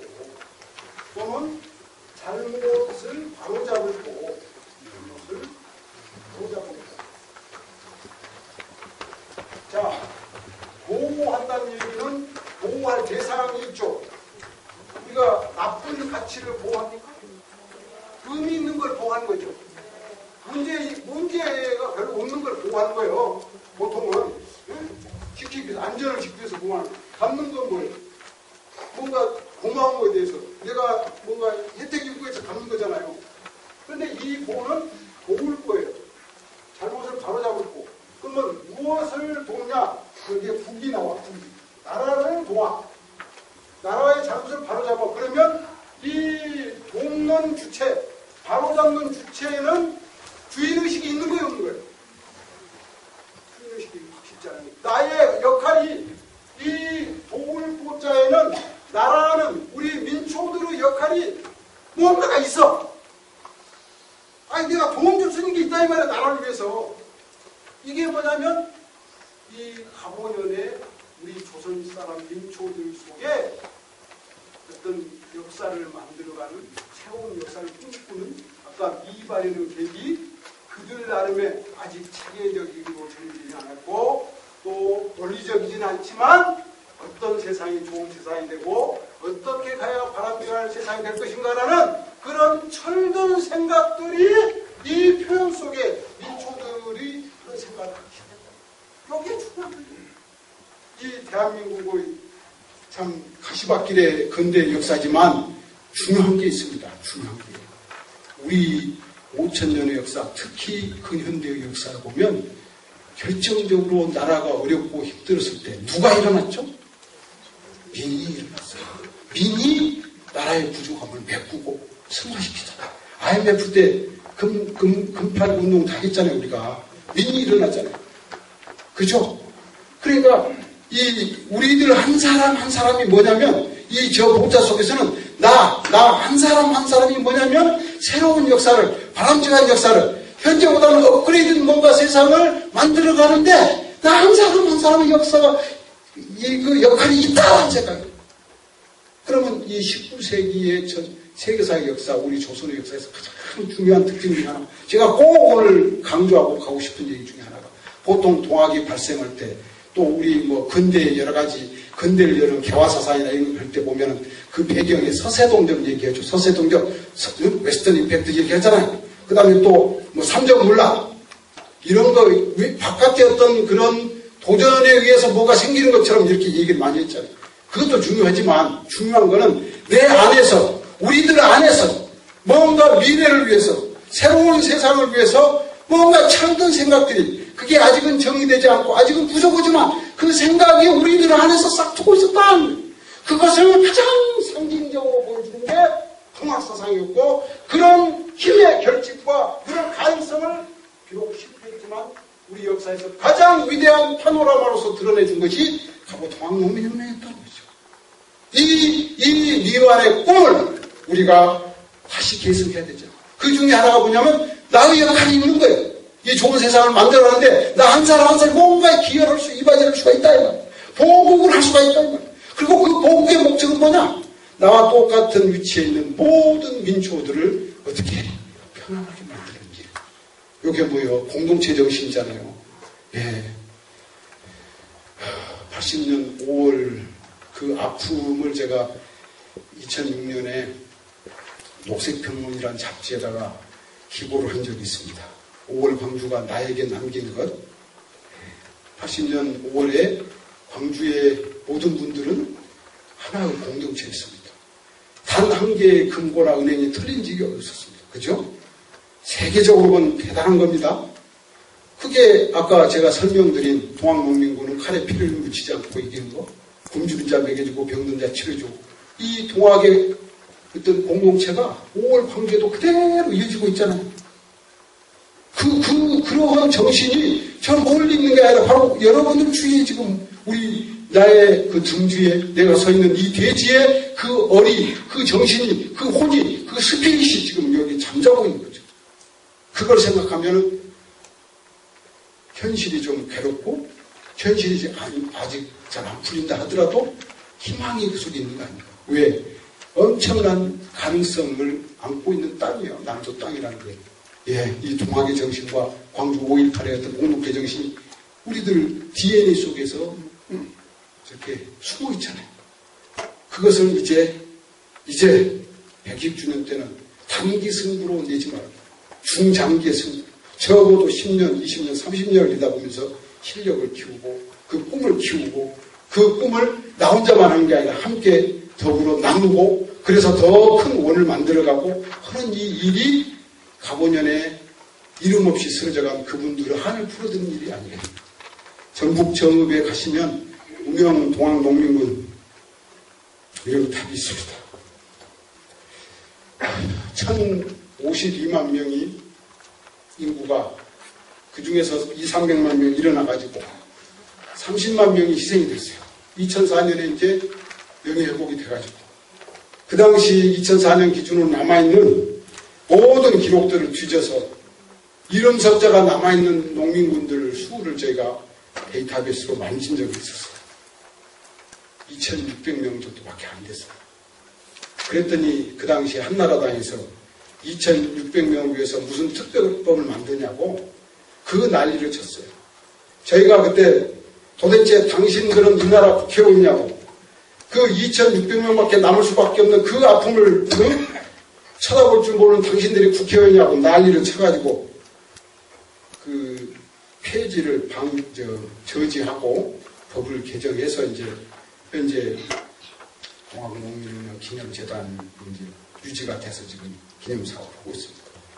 그 2600명이라는 숫자를 생각하면 나머지 99%는 30만 명 중에 99.9%는 언제 어디서 어떻게 무슨 날에 돌아가셨는지도 모르게 돌아가셨습니다.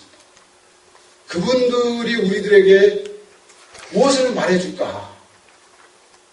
미발현의 계기, 보구감림, 시천주 이걸 21세기로 계승해서 우리 한국의 문제를 풀 뿐만 아니라 세계적인 문제도 풀 수 있는 서구가 지금 동으로 이스트 터닝을 하듯이 만 생명을 살리려고 했던 살리는 군대로서 이 땅에 등장했던 그 동학농민군의 정신을 이제 생태의 위기까지도 함께 포함해서 살려내는 어떤 21세기 새로운 동학농민혁명으로 승화시키는 일, 그 일이 이제 저희들이 해야 할 역사적 과제가 아닌가 싶고요. 기회가 되시면 그 정읍에 있는 우명 동학농민군 위령탑에 한번 가셔서 오징어 한 마리, 막걸리 한 병 사가지고 가셔서 거기서 통곡도 하시고 각오도 다지시고 그리고 마음의 문을 열어서 옆에 있는 뜻있는 분들과 큰 원을 만들어가는 결의도 다니시는 그런 두갑자 동학농민혁명 해를 맞이하셨으면 좋겠다는 생각을 하면서 제 강의를 일단 여기서 마무리하겠습니다. 감사합니다.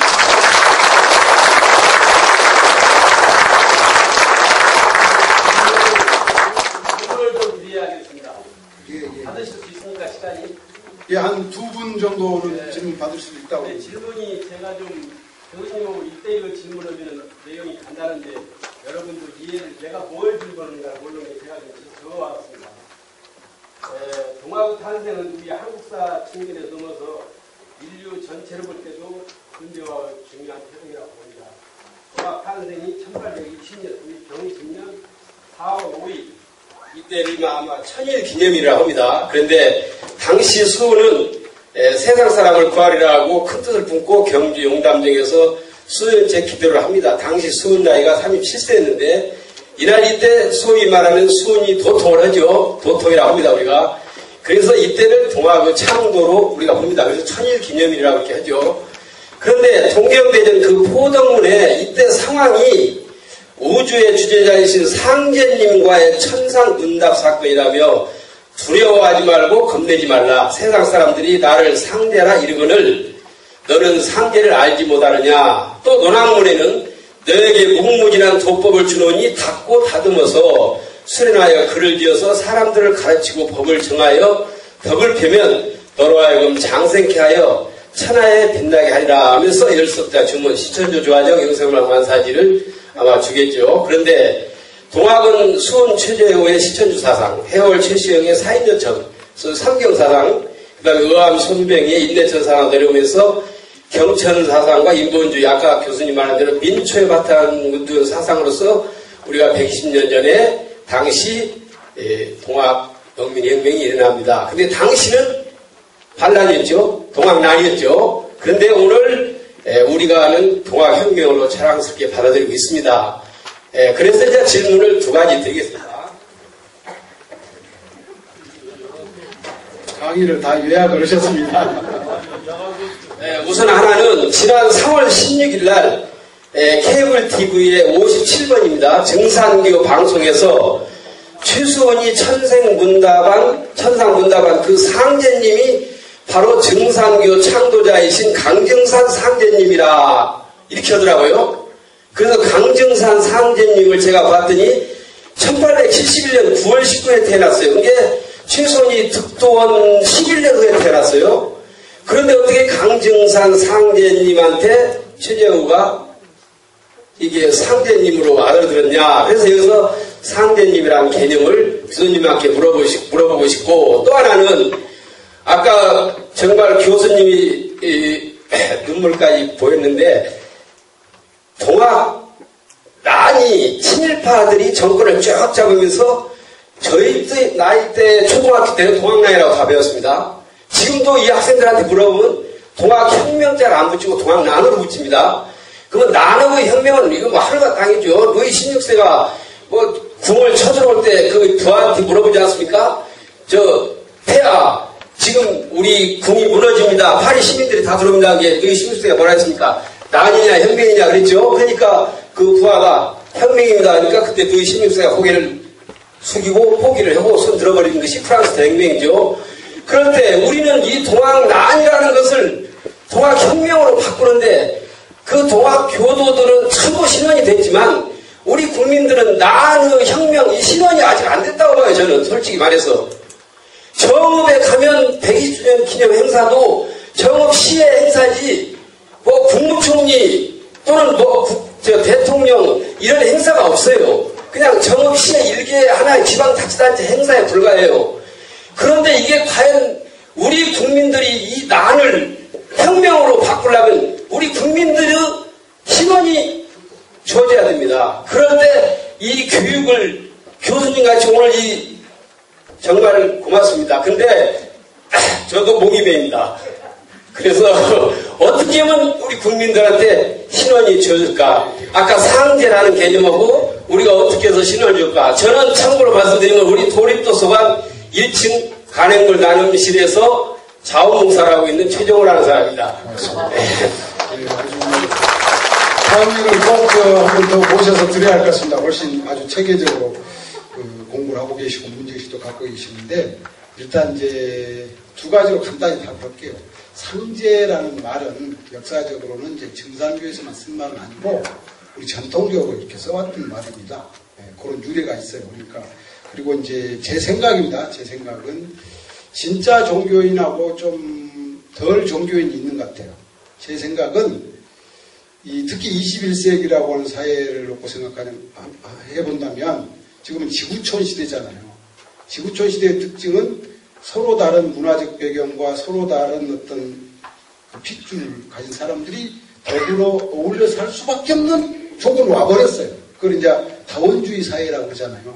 그럼 이 다원주의 사회에서 가져야 할 가장 바람직한 태도는 나와 다른 존재, 다른 사람에 대한 존중, 이해가 기본이 아닐까. 그래서 이제 종교학에서는 그래요. 아무리 하찮은 샤머니즘도 모두가 위대한 세계 종교와 같은 수준에 있다라고 종교학에서는 얘기를 합니다. 우리나라 샤머니즘도 무당도 그 세계 가면 인류에 대한 보편적 사상이 다 있거든요. 그러니까 타종교에 대해서 이러쿵 저러쿵 하는 거는 조금 생각해 봐야 될 점이 있지 않느냐 하는 거 하고, 상제라는 말은 전통적으로 옛날부터 써왔던 개념이다. 이렇게 우선 답을 드리고, 그 다음에 이제 국민들 신원의 문제는 아까 그래서 제가 이제 죽기 전에 할 남자가 자격 세 가지를 그래서 생각한 거예요. 이걸 어떻게 바꿀까 했더니 제가 대학에 있는 교수지만 한 2003년에 제가 원광대학에 이제 갔었는데 그전에는 영광에 있다가 그때는 그 교양 강좌 동학농민혁명사가 있어갖고 한 150명씩 오더라고요. 2003년, 4, 5년. 점점 가더니 이제 요즘은 인터넷까지밖에 안 남았어요. 운동에 대한 관심이 없어졌다는 느낌이 들어요. 그래서 이 한계가 있구나. 그럼 어떻게 해야 되냐? 작가를 움직이고, 우리 드라마 작가를 움직이고, 청소년들을 움직이는 방법은 위대한 사극, 정말 재미있는 역사 소설로 대중화를 하지 않나. 그 대중화를 하기 위해서 이제 정확한 역사적 사실을 저희가 제공. 그래서 그 시작한 것이 지금 올해 15명의 여성 작가들하고 집단 창작을 하는 게 그거예요. 동학은 상대방을 무시하고 깔고 오는 그런 대립 사상이 아니라 포용하는 사상이다. 생명의 사상이다.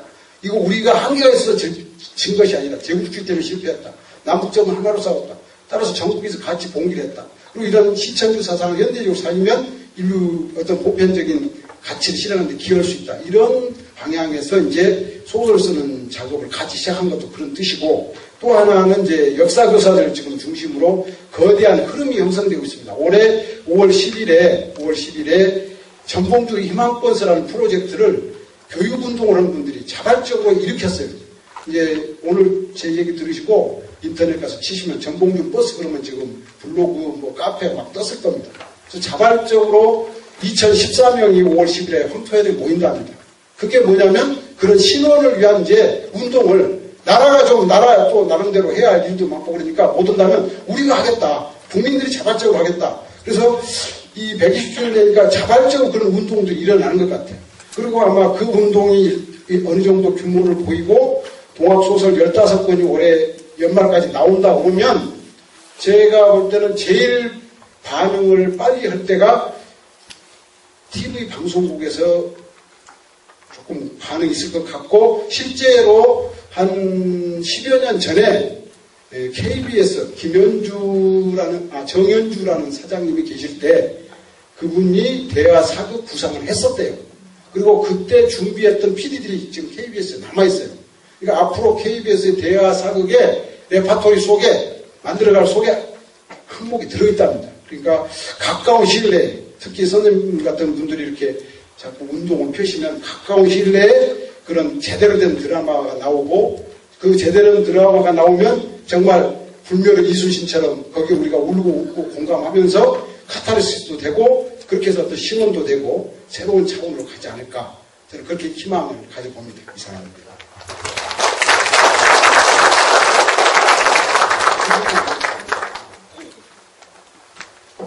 예. 네. 어려운 질문이고요. 그렇게 민중혁명이라는 말을 참 많이 사용하는데 저는 엄청 좋습니다. 그래서 교수님이 이 제목에 민초혁명이라는 제목을 달아서 왜 민중이라는 말을 참 많이 쓰는데 굳이 풀초자라는 민초혁명이라는 제목을 하셨는지 그게 궁금합니다. 아주 촌철살인어는 제가 오늘 전달해 드리고 싶은 아주 저 질문이 안 났으면 제가 울고 갈 뻔했던, 여러분 민중이란 말을 들으실 때하고 민초란 말을 들으실 때하고 느낌이 어떠세요? 훨씬 친근감 들지 않으세요? 제가 왜 의도적으로 썼습니다. 민중이라 안 쓰고요.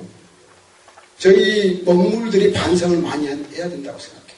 저도 저희 정창열 선생님이 심어주셨던 문제의식처럼 저희가 이렇게 이제 공부를 해보면 이제 올해가 제가 6학년 딱 진급을 했어요.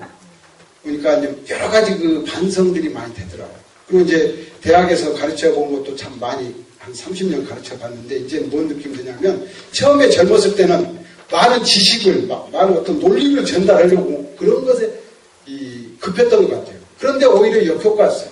최근에는 그게 아니고 먼저 감동을 주면 그 클래스는 학기 말까지 어떤 엄청난 에너지로 공부를 상승하더라고요. 먼저 마음으로 움직여주면. 그런데 그 마음을 움직이는 방법이 뭐냐면 그 상대방의 처지나 그 환경에 내가 함께 한다는 마음이 상대방이 느낄 때 내가 억지로 전달하려고 하는 게 아니라 교수님이 또는 저 선배가 저분이 나의 이러이러한 처지에 대해서 이해하고 있구나, 공감하고 있구나 하는 이런 생각이 들기 시작하는 순간부터 그 사이에는 벽이 없어지고 뭔가 다 새로운 차원으로 함께 승화하는 그런 게 되더라고요. 민초라는 말은 옛날부터 우리 조상들이 많이 쓰셨어요. 너무너무 친숙한 언어세요. 그럼 민중은 누가 썼냐? 저 같은 먹물들이 썼어요. 지식인들이 썼던 언어였죠. 그래서 제가 이제는 그렇게 해서는 안 된다.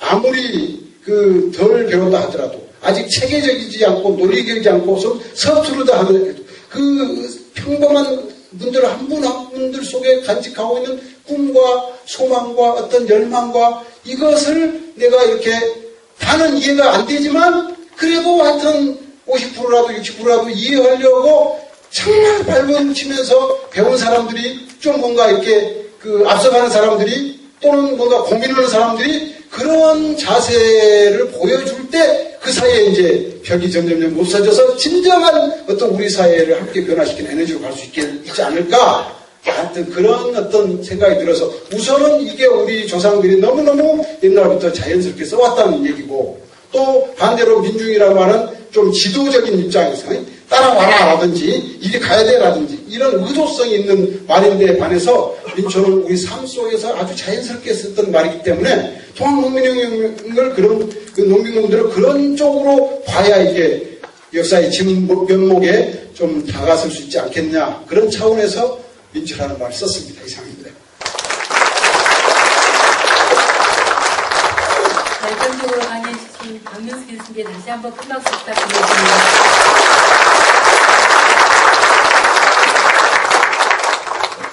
이상으로 제31회 시인샘 인문학 강좌를 모두 마치겠습니다.